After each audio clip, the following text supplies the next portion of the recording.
A very good evening. You're joining in with Prime TV News and I'm Tharkana Kulatunga. Let's take a look at today's top stories first.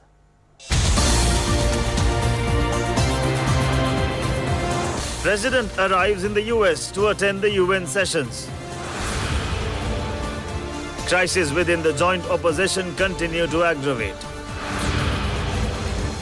Information Rights Week will be operative until the 28th of this month.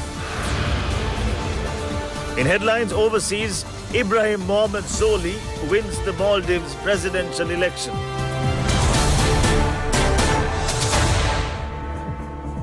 Moving on with news in detail. First, in local news, today is Binara Full Moon Poya Day, which marks several important incidents, including the launch of the Bhikkhuni Sasana. Many religious programs are being held in temples throughout the island to mark this religious day. The Buddha gave permission to Mahaprajapati Gautami to enter the homeless life in this doctrine and discipline on condition that she would accept the 8 great conditions. The other significance of this poem is that it falls during the Vas retreat season of bhikkhus. The bhikkhus who are in Vas retreat in temples get engaged in acts of guiding the upasakas and upasikas in Dhamma path by ways of Dhamma sermons and advising and helping them in religious rituals such as Bodhi Pujas, in gratitude to those who look after the bhikkhus in providing them with the 4 essentials in the life of a bhikkhu, namely Chivara, Pindapata, Senasana and Gilanopasthana. Meanwhile, the Savana Kras Full Moon Poya Day program was telecast live from the Sri Sunetra Rama Purana Vihara in Kadawata. The Savana Kras Dhamma sermon was delivered by the Venerable Diyatalave Piyadasya Thera and the Venerable Pandita Siuramulle Vimalaratana Thera. Dhamma discussions and meditation were among the many religious programs telecast throughout the day from the temple. The ITN FM Sasana Loka program was organized this Poya Day, also broadcast from the Kadavata Sri Sunetra Rama Purana Vihara. Dhamma books were offered on behalf of the Samanera bhikkhus, while tributes were offered to the parents who offered their children to the Sasana. Minister Duminda Disanayake has said that plans are afoot to expedite the launch of work on the lower Malwatu Oya reservoir. The minister made this reference participating in a ceremony held near Malwatu Oya in Anuradhapura, marking the International Rivers Day. The function was organized by the Anuradhapura District Irrigation Department. A program to clean the Malwatu Oya with the contribution of Navy officers and farmer organization representatives was also held. Speaking on the occasion, Minister Duminda Disanayake said that the lower Malwatu reservoir was a dream he had while he was serving as the Minister of Irrigation and Agriculture in 2015. Work on this project has been completed. He was optimistic that by the end of this year or in the beginning of next year, they would be able to launch the work on this program. This could help to collect the colossal quantity of water that is flowing into the sea without being used for cultivations. Thus, they could establish a reservoir which is 5-fold bigger than the Kalabava. A hydropower plant will also come up at the centre. The minister said that it is also planned to supply water to cultivators in the Vilachia and Tantirimale areas. The Ministry of Agriculture has decided to launch Sri Lanka's first mango cultivation development zone targeting the Dambulla and Jaffna regions. The launch is due to take place on the 28th of this month. The agricultural cultivation zone will be established under the program We Eat What We Grow. It is planned to implement this program giving priority after identifying crops that are being cultivated in the respective areas. The Mango Cultivations Development Zone is the first cultivation zone to be established under this program. Jaffna and Dambulla are the areas selected for this purpose. 12,500 mango plants will be cultivated in the Dambulla area under the first stage. It will give an opportunity for the cultivators to earn an additional income. Another aim is to enhance the export economy. Deputy Minister of Industries and Commerce Buddhika Pathirana has revealed that job opportunities will be available for Sri Lankans in China in the future. He expressed this view at the Katunayake International Airport on his return home after an official visit to China. The Deputy Minister referred to an important decision that was reached during his tour of China. It was to find an opportunity for Sri Lankans with a trading complex for business activities. A 2-year grace period will be given, and during this period, they have to pay a mere sum for a square meter space. It will cost less than a payment for a shop within Sri Lanka. Also, after this 2-year period, a consensus can also be reached. Discussions were also held by the conduct of vocational and language training programs within Sri Lanka. These delegations are due to arrive in the island in November. Archbishop Malcolm Cardinal Ranjit has said that the human rights had become the religion among the Western nations. The Colombo Archbishop made this reference attending the morning service of the St. Matthew's Roman Catholic Church in Ekala. A large number of devotees joined in the launch of the annual festival of St. Matthew's Apostolic Church at Ekala in Jayala. The blessing of the new altar of the church dedicated to St. Matthew also took place on the occasion. The Archbishop said that today the religion is being professed as if a coat is being worn. When necessary, it is being worn and sometimes kept on a hanger. But he said that everyone is aware that their lifespan is short. The Cardinal emphasized that if we can live in a correct manner, there is no need for human rights. If they were professing their religions, it is not necessary to talk about human rights. They could live in a manner beyond human rights.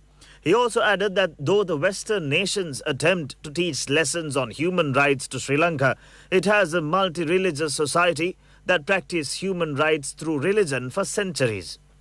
Those who do not practice religion are the ones who hang on to human rights. We should not be deceived by these charms. We should act wisely. The crisis within the joint opposition is daily aggravating. This has been consolidated due to the contradictory views expressed by members of the joint opposition. It has also been confirmed that there are thugs within the Rajapaksa power. The joint opposition is totally disturbed with respect to the next presidential candidate. It is further disturbed by the statement made by former President Mahinda Rajapaksa in his recent tour of India. Along with these developments, it was recently witnessed in the media how a clash of views has arisen in the joint opposition.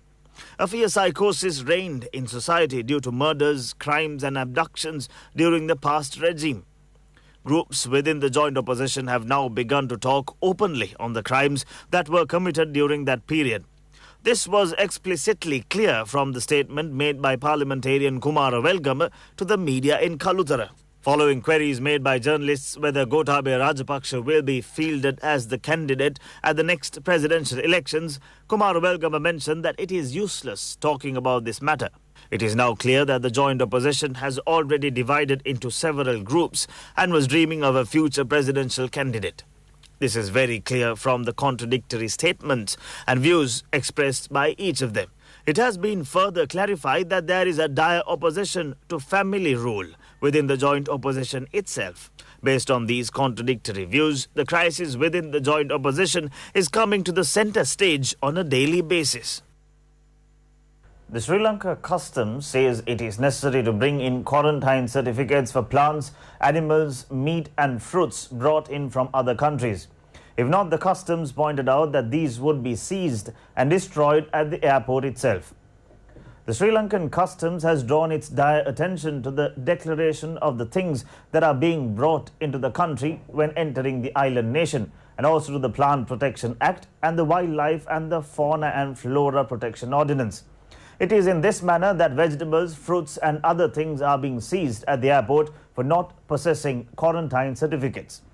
Most of fruits brought into this country are being purchased from shops in towns and streets in other countries. Sri Lankans could contract various diseases by consuming such fruits. Also, the relevant diseases will spread to Sri Lankan crops, and the spread of parasites and fungi in their countries would cause crop destruction. This rule of law is being strictly enforced in Western countries. The Sri Lanka Customs also states that it will strictly enforce laws to protect Sri Lankan crops and safeguard the people from foreign poisonous seeds, diseases and fungi as well as parasites.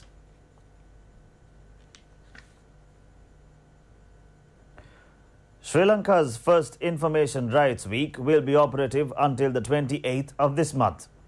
Actions has been taken to hold many awareness programs within this week to educate the people on their right to information. The International Day of Right to Information falls on the 28th of this month. Sri Lanka's first Information Rights Week is being implemented parallel to this event. The enactment of the Right to Information Act was a significant task discharged by the present government to consolidate the right of the people to get information. It is a mandate fulfilled by the incumbent government to strengthen the democratic political opportunity, consolidating the rights of the citizens. During the previous regime, the people did not have the right to get information in any field.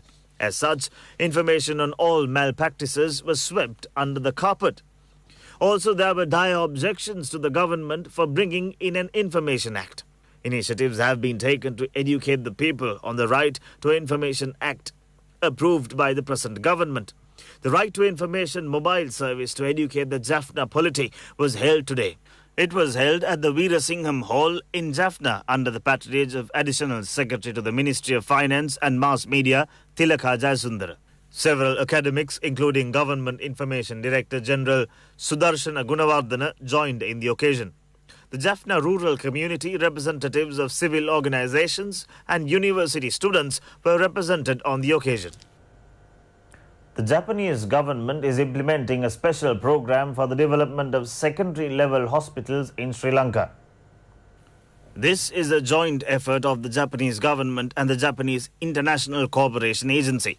Accordingly, initiatives have been taken to develop the Varakapula Base Hospital as a modern hospital. This hospital was vested in the public on the 16th of February last year. This 6-storied building is equipped with children's wards, maternity wards, an intensive care unit and surgical wards. The Japanese government is strengthening friendly ties with Sri Lanka for a long period. Officials of the Japanese embassy and that of JICA recently undertook an observation visit to brief the media on these projects and inquire into the work. The health staff briefed them on the prevailing situation at the hospital. Kagala District Health Services Director Vijit Gunasekara said that with the construction of the Varakapula Hospital as a new hospital, congestion at the Kurunagala, Kagala and Gampaha main hospitals have eased. A group including Provincial Health Services Director Kapila Kannangara was present on this occasion. And that is it on Prime News for tonight. Thank you for watching. For more updates, visit www.itnnews.lk. Good night.